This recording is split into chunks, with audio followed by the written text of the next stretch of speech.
ఒక వ్యక్తి ఒక కుటుంబం చేసిన అప్పులకు మొత్తం తెలంగాణను సర్వం వడ్డీ కడితే కూడా ఇది ఒక్క సంవత్సరంతో తీరేది కాదు. ఇట్లా నేను ఎంతకాలం ఉంటే అంతకాలం ఇట్లా కట్టాల్సిందే. ఇంకా పెరుగుతూనే ఉంది, తగ్గుతలేదు. ఇంతెందుకు ప్రభుత్వ ఉద్యోగులకు 58 ఏళ్ళని 60 ఏళ్ళకి చేసి ఇప్పుడు 60 ఏళ్ళు కూడా అయిపోయి రిటైర్ అయిపోతారు. పాతోళ్ళకు కొత్తోళ్ళకి కలిసి రిటైర్మెంట్ బెనిఫిట్స్ 8,000 కోట్ల రూపాయలు బకాయిలు పెట్టిపోయింది.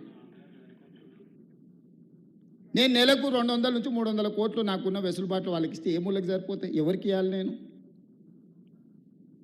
35 ఏళ్ళు ప్రభుత్వ ఉద్యోగం చేసిన ఉద్యోగస్తులకు రిటైర్మెంట్ బెనిఫిట్స్ ఇవ్వడానికి రూపాయి కూడా లేకపోవడం వల్ల నానా తంటాలు పడి తల తాకట్టు పెట్టి నెలకు 200 300 పెళ్ళున్నోళ్ళకు, హాస్పిటల్లో చావు బతుకుల మధ్యలో ఉన్నోళ్ళకు, అత్యవసరం ఉన్నోళ్ళకు సర్దుకుంటూ వస్తున్నాం. ప్రభుత్వ ఉద్యోగుల బెనిఫిట్స్ 8,000 కోట్లు బకాయిలు పెట్టి ఆయన ఇవ్వని కనిపించాడు. ఎవరు అడగడానికి అవకాశం లేదు కాబట్టి వాళ్ళని అడగలేకపోయారు. నేను అందరు కలుస్తా, అందరికి కనిపిస్తా, అందరిని రప్పిస్తున్నా. వాళ్ళు వచ్చి నిరసన తెలుపుతుంది. ఇదేదో రేవంత్ రెడ్డి చేసిన తప్పని మీరు అనుకుంటారు. సోషల్ మీడియాలో మళ్ళీ ఆయన్నే పెడతాడు. సచివాలయంలో ధర్నాలు చేసిన ప్రభుత్వ ఉద్యోగులు రిటైర్మెంట్ అని. ఎవరి లైబిలిటీ ఇది? ఒక చిన్న అటెండర్ రిటైర్ అయితే 50 లక్షలు మినిమం బెనిఫిట్స్ వస్తున్నాయి. ఒక average employee, gazetted rank employee retired అయితే 1,15,00,000 నుంచి 1,20,00,000 బెనిఫిట్స్ ఇవ్వాల్సి వస్తుంది. ప్రతి నెల 1000 మంది మినిమం రిటైర్ అయిపోతున్నారు యావరేజ్గా. సంవత్సరం తిరిగే వరకల్లా ఒక 10,000 మంది ప్రభుత్వ ఉద్యోగులు రిటైర్ అవుతారు. వాళ్ళ బెనిఫిట్స్ అనేది 100 కోట్లు నాకు వరదలాగా యాడ్ అవుతున్నాయి. ఈ రోజుకు 8,000 కోట్ల రూపాయలు ప్రభుత్వ ఉద్యోగులకు రిటైర్మెంట్ బెనిఫిట్స్ నా దగ్గర పెండింగ్ ఉన్నాయి. ఎట్లా తీసుకొచ్చేయాలా?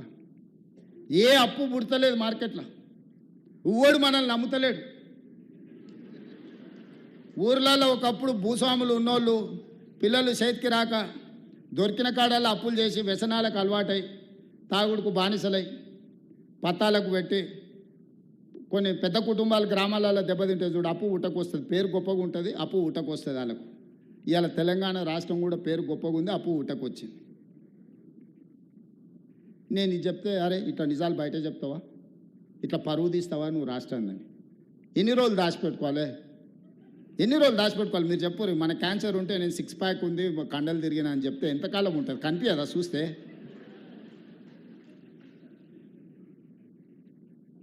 అందుకే ఉన్నది ఉన్నట్టుగా చెప్పి మిమ్మల్ని అడుగుతున్నా. కొంత వెసులుబాటు అంటే నేను కూడా తీసుకుంటా.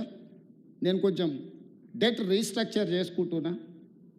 బ్యాంకులలో మిత్తి పర్సెంటేజ్ తగ్గించుకుంటున్నా. మిత్తి తగ్గకపోతే 11% రేట్ ఆఫ్ ఇంట్రెస్ట్లో తెచ్చిండే. గవర్నమెంట్ ప్రాజెక్టులకు మీరు రేపు పొద్దుగాల ఎంప్లాయీస్ కాబోతున్నారు. 4% 5%కు ఇవ్వడానికి పొచ్చడి బ్యాంకులు ఉన్నాయి భూమి మీద. కాకపోతే వాటి మొత్తం డీటెయిల్ ప్రాజెక్ట్ రిపోర్ట్ అడుగుతాను. నువ్వు దేనికి అప్పు అడుగుతున్నావు, ఏం చేస్తావు, ఎట్లా చేస్తావు, ఏం కడతావు, కట్టేదానికి ఎంత ఖర్చు అవుతుంది, ఎస్టిమేట్స్ ఏంది, ప్రాజెక్ట్ రిపోర్ట్ ఇవి, మళ్ళీ వెనక్కి ఎట్లా కడతావు, దీని ఆదాయం ఎట్లా వస్తుంది మొత్తం పేపర్లు అడుగుతాడు.